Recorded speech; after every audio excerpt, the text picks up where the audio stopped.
Bienvenue sur Cosmic Flowers Podcast, le podcast d'empuissancement des femmes. Je suis Hélène, fée des temps modernes, âme guérisseuse, coach et thérapeute énergéticienne spécialisée en libération émotionnelle. Mon intention à travers ce podcast est de t'aider à reprendre ton pouvoir personnel, à embrasser ta vulnérabilité, à prendre conscience de tes dons, pour tomber en amour avec toi-même et devenir qui tu es vraiment. Alors prépare-toi à rayonner ton soleil intérieur. Je vais te partager un secret. Moi, je crois profondément que chaque humain a besoin d'aller en thérapie. Pour moi, la planète Terre, c'est un peu un espace où on a décidé de s'incarner, on a choisi pour venir évoluer, pour venir penser nos blessures émotionnelles, mais aussi pour ouvrir notre champ de conscience. Déjà ça, comment ça résonne à l'intérieur de toi? Est-ce que ton corps il valide? Est-ce que ton corps il ne valide pas? Quelles sont tes croyances? Et d'ailleurs, j'aimerais savoir, est-ce que toi, tu as commencé ton healing journey, ton chemin de guérison? Est-ce que tu es curieuse de découvrir qui tu es pour de vrai? Quand je dis pour de vrai, ça veut dire sans les conditionnements de la société, sans le poids, le fardeau sur nos épaules des blessures des générations passées, sans le poids des blessures de tes vies passées ou encore des blessures de ton enfance ou de ton adolescence. Donc, une fois que tu te libères de toutes ces blessures, tu commences à toucher qui tu es vraiment. Parce que les blessures, c'est des masques, c'est des protections, c'est pas qui on est. Donc dans cet épisode, j'ai envie de te partager un petit bout, un petit morceau de mon healing journey, notamment en lien avec mon papa. Alors, en fait, avant de commencer un processus de guérison, on ne peut pas savoir, le mental il ne peut pas appréhender toutes les belles choses qui peuvent se dénouer lorsqu'on décide de faire un pas, d'investir en soi pour aller mieux. Lorsqu'on décide d'oser notre chemin de guérison, waouh, il y a vraiment de belles choses qui se passent. Vraiment, ça peut être magique et parfois la peur, elle fait qu'on ne va pas aller oser guérir, on ne va pas aller oser investir dans des thérapies, dans des accompagnements. Mais on ne sait pas en fait qu'est-ce qui nous attend derrière. On n'a pas conscience. Alors, moi, mon papa, il est venu me voir à Bali en avril 2024. Il est venu 3 semaines. Et d'ailleurs, quand il a acheté son billet d'avion, on avait dit 2 semaines. Et finalement, il achète son billet d'avion et il me dit « Ah, c'est bon Hélène, j'ai pris mon billet pour 3 semaines. » Et là, je ne pouvais plus respirer. Là, j'étais « Oh mon Dieu !» Alors là, j'ai commencé à très mal dormir pendant 1 semaine. Je dormais presque pas la nuit. J'avais trop peur. J'avais beaucoup trop peur. Parce que vraiment, le fait de demander à mon papa s'il avait envie de venir me voir et d'accepter qu'il vienne, ça a été une des décisions clairement la plus courageuse de ma vie. Alors, en fait, moi, j'ai pas vraiment eu de papa. J'ai pas eu de lien avec mon papa. Et alors oui, je le connaissais. C'est pas comme si je l'avais découvert pour la première fois à ses 70 ans. Mais en tout cas, c'est la première fois que je le découvrais émotionnellement. Parce que, dis-toi, mon papa, je l'avais jamais appelé papa. Je l'appelais toujours par son prénom. Donc son prénom, c'est Raouf. Mon papa, il est égyptien. Et le prénom qui ressemble le plus à Raouf, c'est Clément, dans la signification. Donc pour moi, waouh, 3 semaines en voyage, à l'endroit où je me suis installée, à Ubud, donc dans ma vie, c'était impressionnant pour moi. Et en même temps, j'en avais envie, bien sûr, mais j'avais aussi très peur. Donc je ne vais pas expliquer dans cet épisode les racines, la source de cette déconnexion entre mon papa et moi. Ça sera pour un autre épisode et c'est un sujet beaucoup plus touchy. Et du coup, je pense que J'ai besoin encore de digérer certaines choses pour pouvoir en parler et que ça bénéficie au plus grand nombre. En tout cas, ce qu'il faut savoir, c'est que moi, dans tous les pays où j'ai pu m'installer ou en tout cas voyager, donc quand je voyage, c'est toujours en slow mode. Euh, je reste plusieurs mois à chaque fois dans le pays, je me pose. Et du coup, que ce soit en Espagne, au Costa Rica, au Nicaragua, à Cuba, en Inde, au Népal, en Thaïlande ou encore à Bali, il n'y a pas un seul pays où je n'ai pas pleuré de ne pas être en lien avec mon papa. Et même si j'avais vraiment envie d'être en connexion avec lui, je ne savais pas comment faire. Je ne connaissais pas le chemin. C'était trop déconnecté dans mon corps pour connaître le chemin. Et d'ailleurs, ça a eu un impact fort sur la vision que j'avais des hommes. Je pense que j'avais une vision très négative des hommes quand j'étais petite et adolescente. Et alors qu'en fait, au fond, je sais que l'âme, elle n'a pas de sexe, elle n'a pas de nationalité, elle n'a pas de religion. En vrai, la beauté, la conscience de l'âme, ça n'a rien à voir avec si on est une femme, un homme, si on est musulman, Jewish, catholique, ça n'a juste rien à voir. Ou si on est espagnol, italien, cubain, des States, bref, vous avez compris.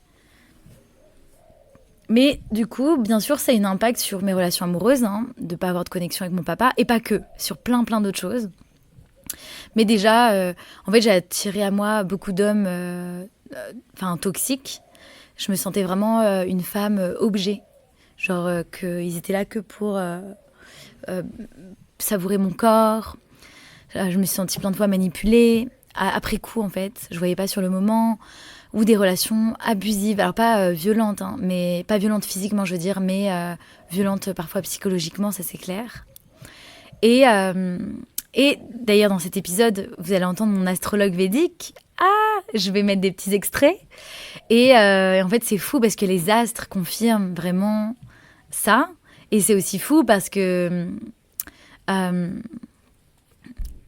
fait, je cuis des têtes de poulet pour mes chiens. Et je crois que c'est en train de brûler, donc un instant.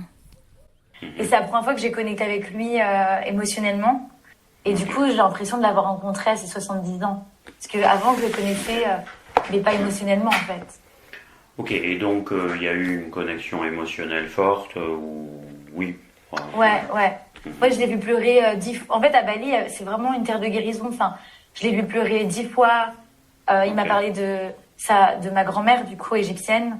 Il m'a dit qu'il avait jamais fait le deuil de la mort de sa maman, que ça faisait 33 ans. En fait, il m'a raconté plein de choses et il a beaucoup pleuré et j'étais choquée de le voir sensible. En fait, mon papa, il est sensible. C'est juste qu'ils ont eu trop de conflits entre eux, mes parents. Et ma mère m'a donné une image de mon père et je pense des hommes. C'est pour ça que j'ai toujours attiré des relations pas ouf, amoureusement. Ouais, du coup, je disais, mon astrologue... Il confirme ça, que ce soit la connexion aux hommes toxiques, mais il confirme aussi tous les impacts positifs de la guérison avec mon papa. Alors vraiment, moi j'étais incapable d'imaginer tous les impacts positifs que cela allait avoir sur ma vie, le fait de reconnecter avec lui. Déjà, au niveau professionnel, en fait, je ressens une sécurité intérieure vraiment grande par rapport à mon activité professionnelle en tant que thérapeute, énergéticienne et coach. Je suis beaucoup moins dans le contrôle. En fait, quand on est dans l'entrepreneuriat, il y a certaines personnes qui peuvent pas être dans l'entrepreneuriat parce qu'il y a trop d'incertitudes. C'est pas comme si à chaque fin de mois, on sait combien on va gagner. Alors pas du tout. En fait, on n'a pas un salaire fixe tous les mois. Ça fait un peu des vagues. Il y a un mois, boum, ça va être un gros salaire et le mois d'après, peut-être beaucoup moins. Enfin, en tout cas, moi, dans mon entrepreneuriat, c'est comme ça. Mais voilà, en fait, je lisse sur l'année. Donc, je regarde sur 6 mois, sur 1 an. Je regarde pas au mois combien je gagne. Mais quand je me suis lancée en entrepreneuriat, j'ai vraiment eu la sensation que je sautais dans le vide, que j'étais peut-être même folle, que j'allais pas m'en sortir. Enfin, ça m'a confrontée à énormément de peur.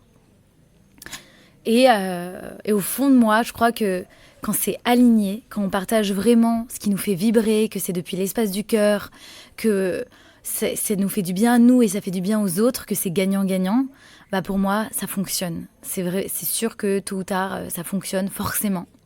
Parce que de toute façon, nos dons, ils sont là pour être partagés. Si on est né avec certains dons ou avec certaines envies, c'est parce que on est là pour venir les partager et que ça va être bénéfique pour d'autres âmes. Pour moi, c'est forcé qu'on est là pour faire des choses qu'on aime. Donc, c'est comme en fait, c'est un cercle vertueux. Moi, je vais soutenir quelqu'un dans son processus de guérison, avec ma sensibilité, mon intuition, ma pratique, l'espace de guérison que je crée. Et cette personne, elle va me remercier. Ici, ça passe par l'argent, mais au final, c'est juste un échange énergétique, afin que la relation elle soit équilibrée. Donc c'est toujours je donne et je reçois, je donne et je reçois, dans des relations saines. C'est pas que un qui donne et que l'autre qui reçoit. Et du coup, ça m'a apporté beaucoup de sécurité à l'intérieur de moi. Enfin, je peux pas vraiment l'expliquer, c'est un ressenti. Je me suis sentie vraiment en confiance, encore plus par rapport à mon activité. Aussi, le fait de reconnecter avec mon papa, ça a fait que je me sens adulte.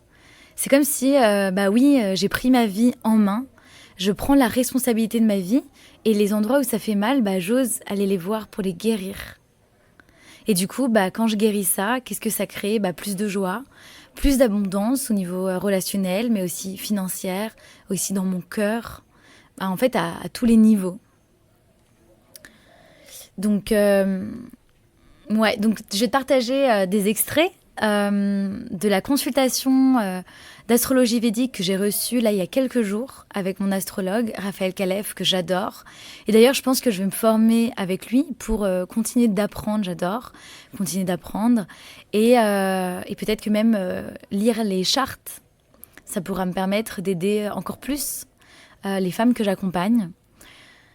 Donc c'est parti, tu vas pouvoir entendre des choses assez intimes, mais je pense que pour l'ouverture du champ de conscience, c'est important de se rendre compte que la guérison qu'on fait dans une relation, c'est un impact sur plein d'autres endroits qu'on ne pouvait même pas imaginer. Donc c'est vraiment une invitation à aller vous guérir, à aller découvrir qui vous êtes vraiment lorsque vous faites tomber les masques. Qui es-tu pour de vrai ? Quand tu te libères de peut-être une éducation trop stricte, des conditionnements à l'école, des choses que tu as intégrées et que tu penses que c'est normal, mais au fond, si tu vas creuser, c'est pas vraiment toi. C'est peut-être que tu répètes quelque chose qu'on t'a dit et parce que sinon, peut-être que tu n'étais pas vraiment inclus dans la société, ou peut-être que tu n'avais pas vraiment d'amis, si tu suivais pas certains codes. Donc, je pense que c'est le chemin de chacun de revenir à qui on est vraiment. Ouais, je vous coupe parce que c'est important. Donc, il a parlé de sa maman. Ouais, il a parlé beaucoup de sa maman. Donc, qu'est-ce que vous en avez retenu de sa maman ? Elle ressemblait à quoi, la grand-mère ? Vous l'avez connue ? Non, elle n'est pas connue. Moi, je ne l'ai pas connue. Elle ressemblait à un ange, en vrai. Ok. Et qu'est-ce qu'elle a fait Ils étaient 9 enfants. Et que du coup, ils avaient un tout petit peu chacun accès à leur maman. Okay. Et qu'elle était hyper douce, hyper gentille avec eux. Que le papa, il était très très dur. Ouais, qu'elle était médium. Hein. Elle avait plein de visions. Okay, elle avait plein d'infos. Ok, donc là c'est important parce que ça, je me souviens plus si on avait déjà exploré ça. Donc là, comment est-ce que je peux expliquer ça, parce qu'il y a plein de couches qui vous relient à la grand-mère paternelle. Il y a plusieurs couches de connexion avec la grand-mère, mais du coup c'est une connexion très importante qui s'est faite, parce que quand on regarde la maison qui représente votre grand-mère, en fait on a l'impression de voir un nomade digital. Et évidemment c'était pas son époque, mais ça veut dire que la grand-mère, si elle avait vraiment voulu faire ce qu'elle voulait faire, elle aurait voyagé. Elle aurait été très intéressée par la communication, le monde entier, le futur, le changement. Enfin, en gros, si vous la rencontriez à 18 ans, elle est comme vous. Ok, donc il y a une filiation directe. Sauf que, évidemment, il y a le positif. Voilà, donc peut-être que l'émotion du père vient du fait que sans doute il a reconnu sa maman en vous. Ouais. Ça, est-ce qu'il est arrivé à le formuler? Je ne sais pas. Bon. Mais l'autre élément, évidemment, c'est qu'on voit que la maison connectée à la grand-mère paternelle est connectée à Mars. Donc là, vous avez totalement raison. Elle a été victime du masculin. Et vous, jusqu'à 28 ans, Mars, il y a eu un copier-coller, même si évidemment c'est pas la même situation du tout.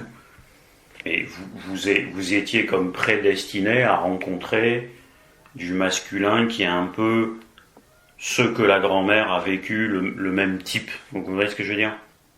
Ouais. Donc il y a une double filiation. Donc il y a l'idée que finalement vous venez dans cette vie arriver à faire des choses que la grand-mère elle aurait jamais pu accomplir parce que l'époque était différente, etc.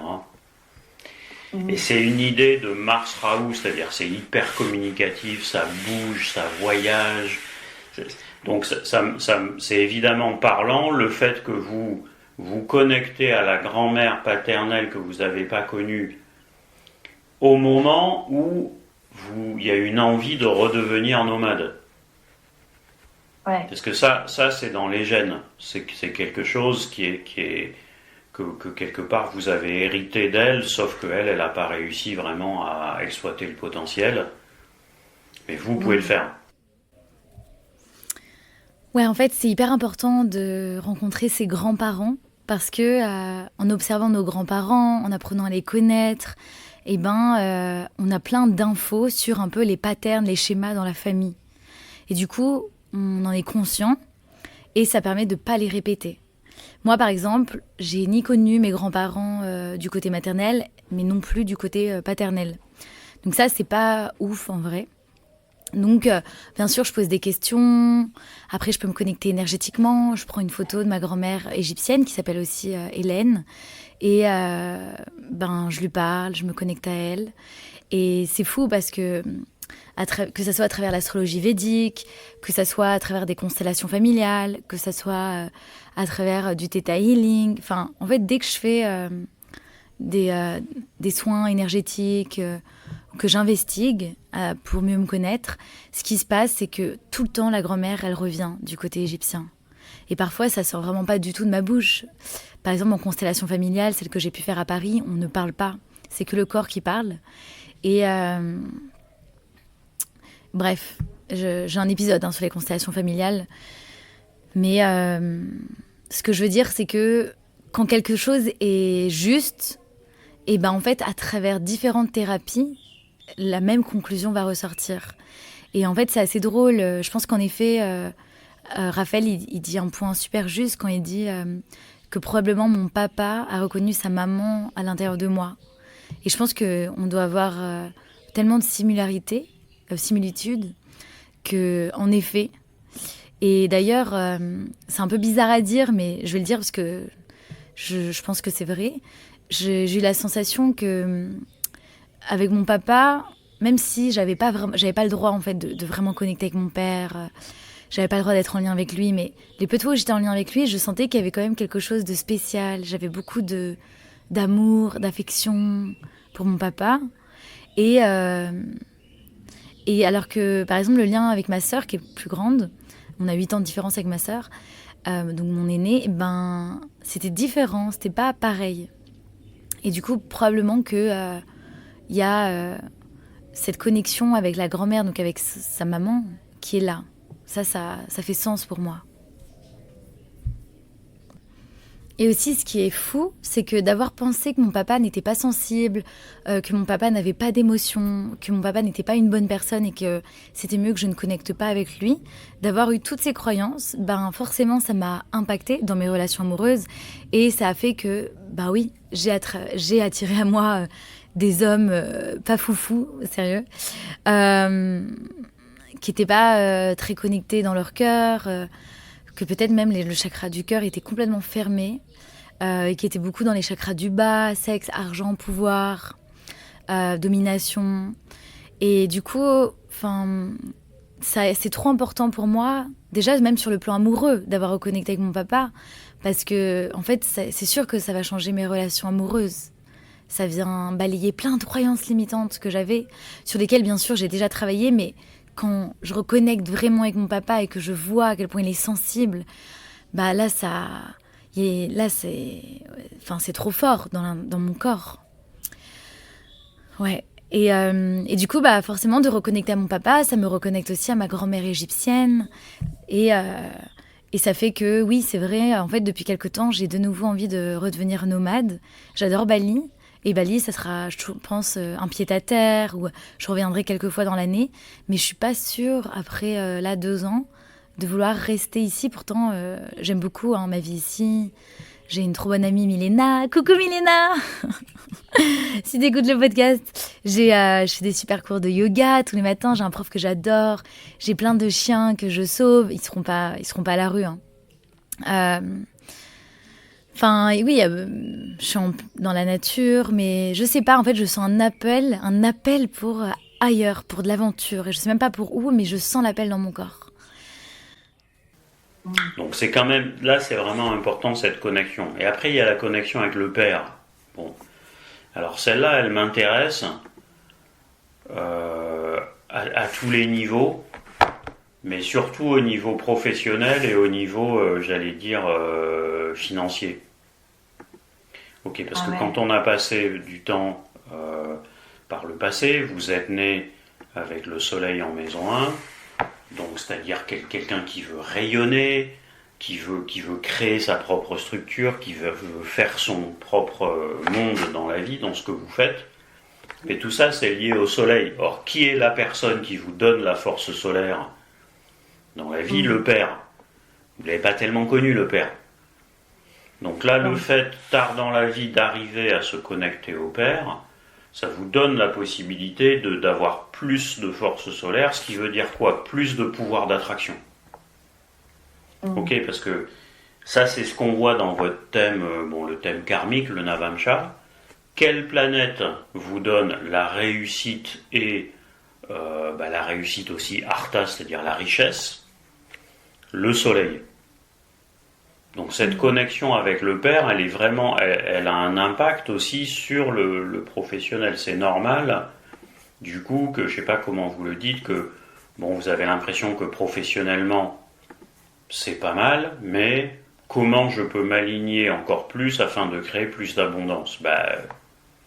Ça veut dire vraiment s'aligner notamment avec le soleil. Ouais, du coup, petite parenthèse. Donc, en fait, moi, j'aspire vraiment à être riche. J'ai plein de projets. J'ai envie d'acheter des forêts et dedans de réhabiliter des animaux qui ont besoin d'un espace où ils sont en sécurité, où il n'y aura pas de braconniers, où il n'y aura pas de déforestation, par exemple.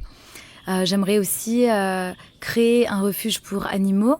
Parfois, je me demande, est-ce que c'est soit financer un endroit pour qu'il y ait la création d'un refuge pour animaux, ou bien peut-être que je m'implique moi aussi. Bon, me connaissant, forcément, je vais m'impliquer. Mais en fait, c'est que je pense qu'à Bali, mon plus grand challenge, c'est vraiment la condition animale ici. C'est douloureux pour moi tous les jours, même si maintenant je vis avec, tandis qu'en 2022, peut-être je ferai même un épisode dessus, de podcast, mais j'ai fait une déprime vraiment avec la condition des animaux ici, c'est hyper difficile. Et même si j'aide, j'ai la sensation, entre guillemets, de jamais aider assez, parce que c'est infini, et ils ont vraiment besoin d'aide. Ouais, donc je disais, oui, j'ai vraiment, en fait, pour moi, les gens qui ont de bonnes intentions, qui ont envie de belles choses pour le monde, qui sont connectés à leur cœur, à leur intuition, au chakra couronne, c'est important que ces personnes-là, elles prennent le pouvoir dans leur vie, qu'elles reprennent confiance en elles et qu'elles partagent leurs dons au monde. et qu'elles gagnent bien leur vie, qu'elles deviennent riches et qu'elles mettent en place de beaux projets pour le collectif. Et quand je dis le collectif, ça peut être pour les humains, ça peut être pour la nature, ça peut être pour les animaux. Enfin, voilà, juste des projets qui vous tiennent à cœur, qui vous touchent. Et ben, c'est à nous, en fait, de créer de belles choses parce que, par exemple, ici, clairement, le gouvernement en Indonésie, il est très, très, très corrompu et c'est pas le seul. Et par exemple, ils stérilisent aucun chien, plein de chiens se font écraser sur la route, ils ont des problèmes de peau, ils se reproduisent. Ouais, du coup, d'accord, si le gouvernement fait pas ça, alors moi, j'ai envie d'avoir les moyens de le faire. Donc voilà, j'aspire à être riche et il n'y a rien de mal dans ça. Et j'aspire aussi à que toutes les femmes que j'accompagne deviennent riches parce que je connecte avec leur corps, avec leur âme, je ressens leurs émotions et en fait je vois à quel point c'est des belles personnes et j'ai envie que leurs projets fleurissent, qu'elles prennent confiance en elles, qu'elles reviennent dans leur pouvoir personnel, qu'elles partagent au monde tout ce qu'elles ont à partager, que ça brille et que ça fasse briller les autres. Voilà, c'est un cercle vertueux. C'est donc la connexion, là, elle est importante, qui vient de se faire avec le père. Il est parti à combien de temps ? Alors en fait c'est un peu fou, il est venu 3 semaines en avril, franchement ça s'est trop bien passé, on a beaucoup ri, et en fait ça a apporté plein de sécurité dans mon corps, et du coup je me suis autorisée à pas travailler du tout, alors que moi je peux être tout le temps en train de travailler en fait. Et là ce qui est fou c'est que j'ai fait 2 000 € le mois où j'ai pas travaillé et que mon papa était là, donc c'est-à-dire j'ai des personnes qui ont pris des accompagnements avec moi.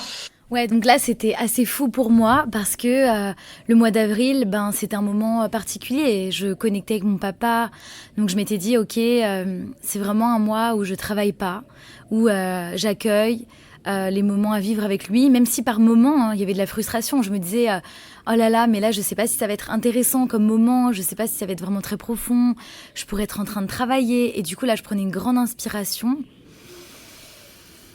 et une grande expiration.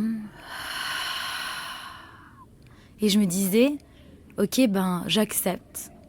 Que ça soit nourrissant ou pas, que ça soit profond ou non, j'accepte ce que j'ai à vivre dans l'instant. Et qu'est-ce qui se passait ?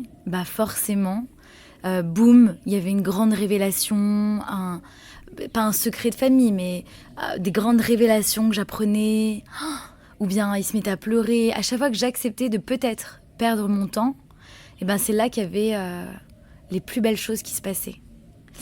Donc, et pareil, dans mon activité, j'ai accepté de ne pas travailler, de peut-être ne pas avoir de salaire pour le mois d'avril, parce que la priorité, c'était mon papa, la reconnexion avec mon papa. Et qu'est-ce qui s'est passé ? C'est le mois où j'ai fait le plus d'argent sans travailler. Donc, j'ai été complètement dans l'accueil, la réceptivité, prendre soin de moi, donc complètement dans mon yin, dans mon énergie yin, et finalement l'abondance elle est venue à moi sans que je ne fasse rien. Ça illustre exactement ce qu'on voit dans le thème. C'est à partir du moment où vous augmentez la force solaire, la prospérité arrive. Oui. Et donc la présence du père, en même temps, vous ne pouvez pas l'avoir dans la pièce à côté tout le temps.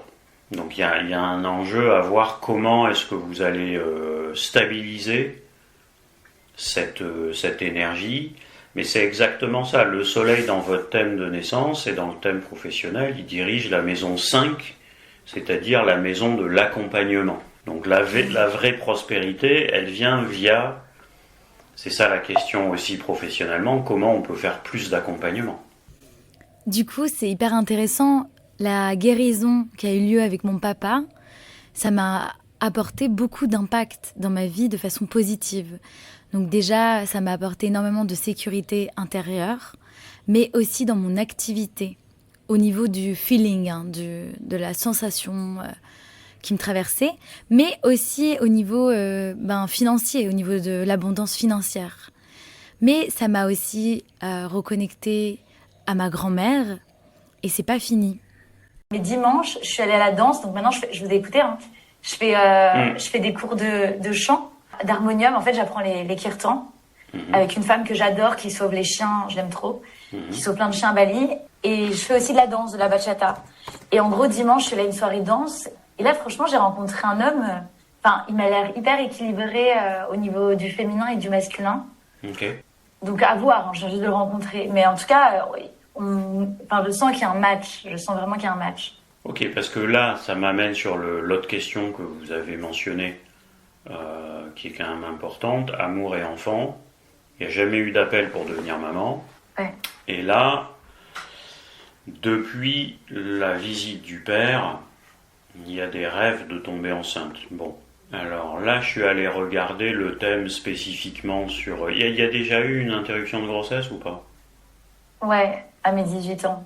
18 ans. Ok. Et donc là, par rapport à ce que vous dites, là, il y a toujours cette... il y a des rêves de tomber enceinte, mais il y a envie d'être maman ou pas? Non, en fait, pour avoir envie d'être maman, je pense qu'il faut que je sois amoureuse. Et du coup, je suis pas amoureuse là, donc j'ai pas spécialement l'envie. Mais par contre, ça m'a surpris de faire des rêves que j'étais enceinte. J'étais choquée quand je me réveillais le matin. Bah ça, c'est parce que quand on regarde, là je vais pas essayer d'expliquer tous les détails, quelle planète, donc quelle période de votre vie peut vous amener un enfant? Vénus. Donc le fait d'avoir fait de la danse, ça stimule ça, et surtout au niveau du timing, ben, ça correspond parfaitement. La période de Vénus, elle a commencé en avril 2024 jusqu'à juillet 2027.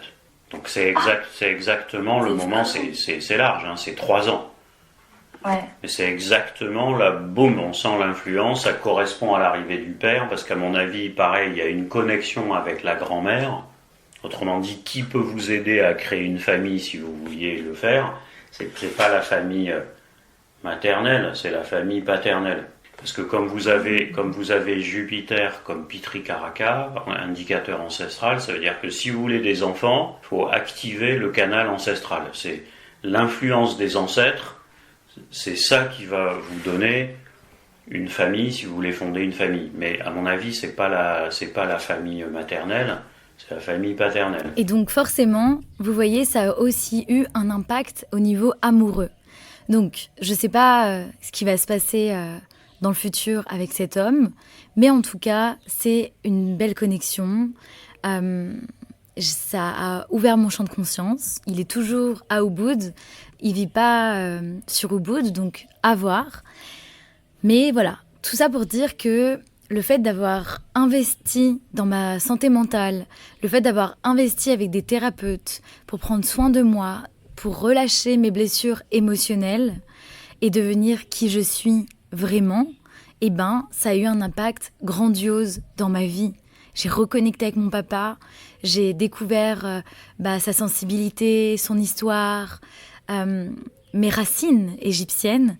J'ai reconnecté aussi énergétiquement avec ma grand-mère égyptienne, mais aussi avec ma sécurité intérieure, avec encore plus d'abondance dans ma vie, et ça pacifie mes relations aussi amoureuses. Donc vous voyez un peu l'impact que ça a dans ma vie.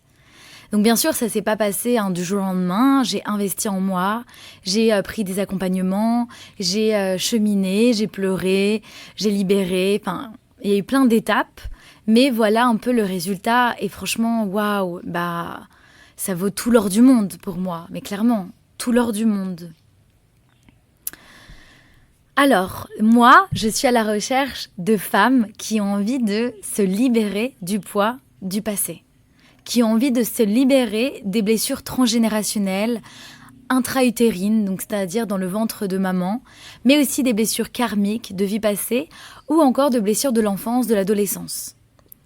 Des femmes qui ont envie de transmuter leurs émotions perturbatrices, peur, colère, tristesse, en joie. Oui, c'est possible. En ressources pour avancer dans la vie. Car chacun de nos challenges vient nous enseigner quelque chose et c'est à nous de choisir, est-ce que je reste dans une déprime, ou est-ce que je reste mal, ou est-ce que, ce grand challenge de ma vie, je le vis, je le surmonte, je tire les conclusions et je partage mon savoir, mon expérience au public, à autrui, pour aider en fait cette terre à monter en termes d'énergie. Donc voilà, si tu veux rayonner tes dons au monde, incarner ton unicité, alors contacte-moi en message privé sur Instagram ou sur Facebook. Donc en fait, il y a 2 possibilités, il y a 2 options pour avancer avec moi. Déjà, c'est nouveau, je fais des calls émotions, des appels émotions, de 45 minutes. Donc ça, c'est si tu as envie de te sentir vu, entendu par rapport à ce que tu traverses. Si tu as envie d'avoir une idée de comment moi je peux t'aider à traverser toutes ces émotions perturbatrices et à reconnecter à ton intuition, à ta joie de vivre. Et sinon, la deuxième option, c'est de prendre une consultation initiale, donc c'est-à-dire une séance complète de Theta Healing Coaching à l'unité. Donc ça, c'est possible une seule fois et après, je travaille que sur accompagnement. Mais cette séance, elle dure 2 heures et on commence en fait ton processus de guérison. Et ensuite, voilà, tu décides si tu as envie de continuer sur 3, 6 ou 9 séances avec moi. Donc toutes les infos sont en description du podcast. Je vous embrasse, je vous souhaite de guérir, d'avancer, d'oser investir en vous pour pacifier toutes les lourdeurs qui ont pu stagner, toutes les émotions qui ont pu stagner dans le corps. Je vous embrasse hyper fort et je vous souhaite le meilleur. Un grand merci pour ton écoute. Si tu as adoré ce podcast et que tu souhaites me soutenir et m'aider à diffuser mon message, je t'invite à t'abonner, me laisser 5 étoiles lumineuses sur Spotify ou Apple Podcast et un mot doux d'amour. Ou bien tag-moi en story Instagram en me mentionnant @cosmic.flowers. Je t'embrasse et je t'envoie du soleil.